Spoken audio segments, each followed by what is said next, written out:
ನಮಸ್ಕಾರ ಸ್ನೇಹಿತರೆ, ಇವತ್ತು ನಮ್ಮ ಮನೆಯಲ್ಲಿ ಟೇಸ್ಟಿ ಬಸಳೆ ಸೊಪ್ಪಿನ ಸಾಂಬಾರನ್ನ ಯಾವ ಥರ ಮಾಡೋದಂತ ಹೇಳ್ಕೊಡ್ತಾ ಇದ್ದೇನೆ.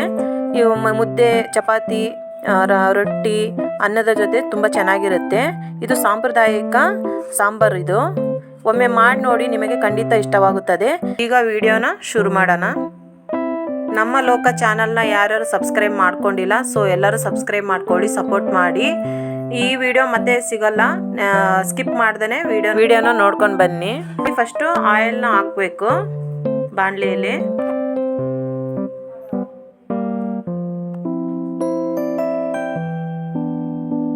ಆಯಿಲ್ ಬಿಸಿ ಆಗೋವರೆಗೂ ವೆಯ್ಟ್ ಮಾಡಬೇಕು, ಒಂದು 2-3 ನಿಮಿಷ.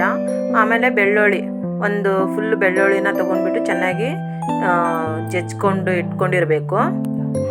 ಇಟ್ಕೊಂಡಾದ್ಮೇಲೆ ಅದನ್ನ ಎಣ್ಣೆಲಿ ಹಾಕಿದ್ಮೇಲೆ ಅದು ಚಟಪಟ ಅಂತ ಸಿಡಿತಾ ಇರಬೇಕು. ಮತ್ತೆ ನೋಡಿ, ಸಾಸಿವೆ ಮತ್ತು ಜೀರಿಗೆ ಹಾಕ್ಕೊಂಡ್ವಿ. ಮತ್ತು ಕರಿಬೇವಿನ ಸೊಪ್ಪು ಒಂದು ಕಡ್ಡಿ, ಮತ್ತು ಕಟ್ ಮಾಡಿ ಇಟ್ಕೊಂಡಿರೋಂಥ ಟೊಮೊಟೊ ಮತ್ತು ಈರುಳ್ಳಿ, ಮತ್ತು ಒಂಚೂರು ಕೊತ್ತಂಬರಿ ಸೊಪ್ಪನ್ನ ಬಿಡಿಸಿಟ್ಕೊಂಡಿರ್ಬೇಕು.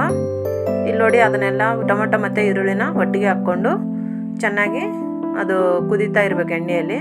ಮಿಕ್ಸ್ ಮಾಡಬೇಕು. ಅದನ್ನು ಮಿಕ್ಸ್ ಮಾಡ್ಕೊತಾನೆ ಅದಕ್ಕೆ ಮಸಾಲೆ ಐಟಮ್ಸ್ನ ಹಾಕೋಬೇಕು. ನೋಡಿ, ಎಷ್ಟು ಬೇಕೋ ಒಂದು ಅರ್ಧ ಟೀ ಸ್ಪೂನ್ ಆಗೋಷ್ಟು ಅರಿಶಿಣ ಹಾಕ್ಕೊಂಡು ಮತ್ತೆ ಮಿಕ್ಸ್ ಮಾಡ್ಕೋಬೇಕು. ಮತ್ತು ಹಸಿಮೆಣ್ಸಿನ್ಕಾಯಿನ ರುಬ್ಕೊಂಡು ಇಟ್ಕೊಂಡಿರಬೇಕು.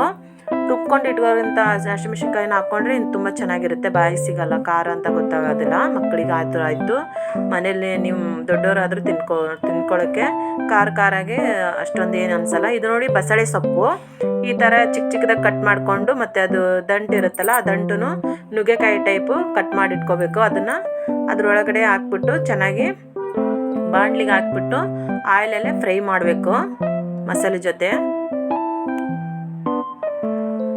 ಜೊತೆ ಫ್ರೈ ಮಾಡಿದಾದ್ಮೇಲೆ ಇವಾಗ ನೋಡಿ, ಬೇಯಿಸಿಟ್ಕೊಂಡಿರೋಂಥ ಬೇಳೆ, ಇದು ನಮ್ಮ ಜಮೀನಲ್ಲೇ ಬೆಳೆದಿರೋಂಥ ತೊಗರಿ ಬೇಳೆ, ತುಂಬಾ ಟೇಸ್ಟಿಯಾಗಿರುತ್ತೆ.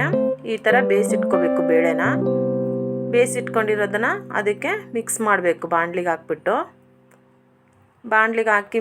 ಹಾಕಿದ್ಮೇಲೆ ಮಿಕ್ಸ್ ಆದಮೇಲೆ ನೋಡ್ತಾ ಇದ್ದೀರಲ್ಲ, ಎಷ್ಟು ಚೆನ್ನಾಗಿ ಕಾಣಿಸ್ತಾ ಇದೆ. ನೋಡಿದ್ರೇ ಬಾಯಲ್ಲಿ ನೀರು ಬರುತ್ತೆ. ಸೊ ಯಾರ್ಯಾರು ನಮ್ಮ ಲೋಕ ಚಾನಲ್ನ ಸಬ್ಸ್ಕ್ರೈಬ್ ಮಾಡ್ಕೊಂಡಿಲ್ಲ, ಪ್ಲೀಸ್ ಸಪೋರ್ಟ್ ಮಾಡಿ, ಸಬ್ಸ್ಕ್ರೈಬ್ ಆಗಿ.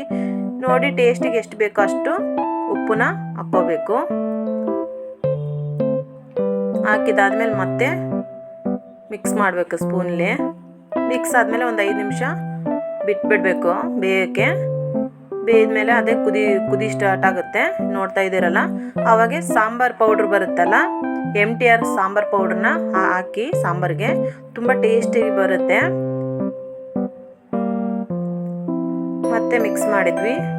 ನೋಡ್ತಾ ಇದ್ದೀರಲ್ಲ, ಬೇಳೆ, ಸೊಪ್ಪು, ನಾವು ಹಾಕಿರೋಂಥ ಈರುಳ್ಳಿ, ಟೊಮೊಟೊ ಎಲ್ಲ ಎಷ್ಟು ಚೆನ್ನಾಗಿ ಕಾಣಿಸ್ತಾ ಇದೆ ಅಂದರೆ ತುಂಬಾ ಟೇಸ್ಟಿಯಾಗಿರುತ್ತೆ.